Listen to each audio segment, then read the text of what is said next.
Local news that matters on ABC 22 News.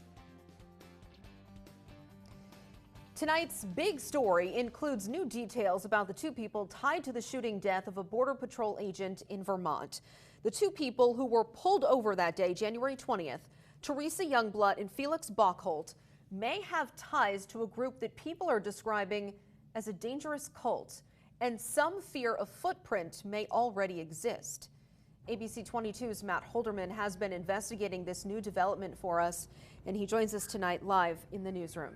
Matt? That's right, Lauren. Yeah, well, there is a lot to unpack here. First, I spoke with a woman named Jessica Taylor who knew Felix Bockholt and says Felix actually went by the name Ophelia. She says Bockholt may have been a member of a group that some have described to be highly intelligent, transgender, vegan individuals known as the Zizians, and many of the group's alleged members are facing charges in connection to other killings across the country. I'd say we were pretty close during the year 2022. Jessica Taylor describes her old friend Felix Ophelia Bockholt as a thoughtful, intelligent person who had strong interests in things like mathematics, technology, and ethical veganism. The last time she spoke with Bockholt was in 2023, not long before she thinks Bockholt may have joined a group with potentially alarming backstories and possible connections to killings in California, Pennsylvania, and now Vermont. Ophelia had some secret phone calls during summer 2023, and then later on, later in the year, she kind of dropped off the radar and cut off contact with everyone. To paint the picture of how that shooting might have ties to others, you have to go back to at least New Year's Day 2022, when a couple named Richard and Rita Zashko were found dead in their Pennsylvania home, a case that is still largely unsolved. Authorities say their daughter Michelle Zashko is a prime suspect, and she not only owns property in Coventry,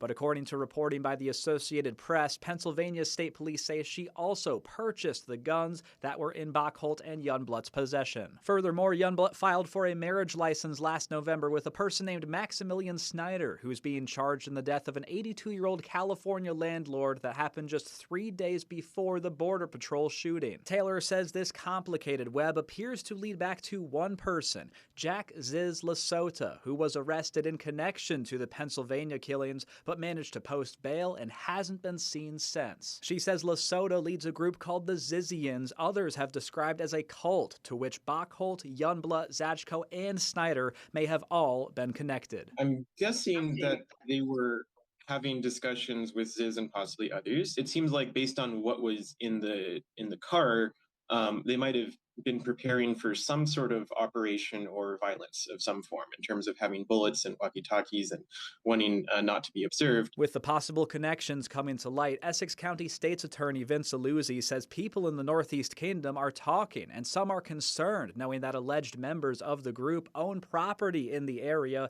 and could have been trying to buy more. Some call it a death cult, some call it a vegan cult. No one could figure out what connection they had, and then as more information came out, it turned out they were there to look at a piece of property in the town of Wheelock. But why were Bockholt and Youngblood looking at property in Wheelock? Some people have suggested the rural nature of the Northeast Kingdom, the fact that you can buy weapons without as many restrictions as in other states. So the fear was that they were attempting to establish a base of operation or a greater foothold in the Northeast Kingdom, which somewhat freaked people out. Adding to people's fears, Aluzzi says he knows someone who went to the property owned by Zashko in Coventry just days after the Border Patrol shooting. Someone did go to the residence, and they were met by someone at that cabin who was wearing a sword-type weapon,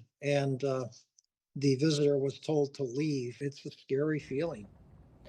And I understand a lot of this backstory is pretty heavy, complex, and hard to follow. So if you missed anything or want to read even more about what I've learned so far, you can visit our website, mychamplainvalley.com. I will be posting an article this evening.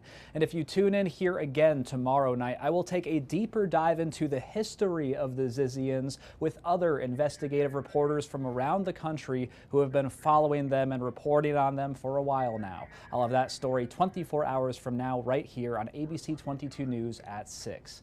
Live in the newsroom, Matt Holderman. Back to you, Lauren.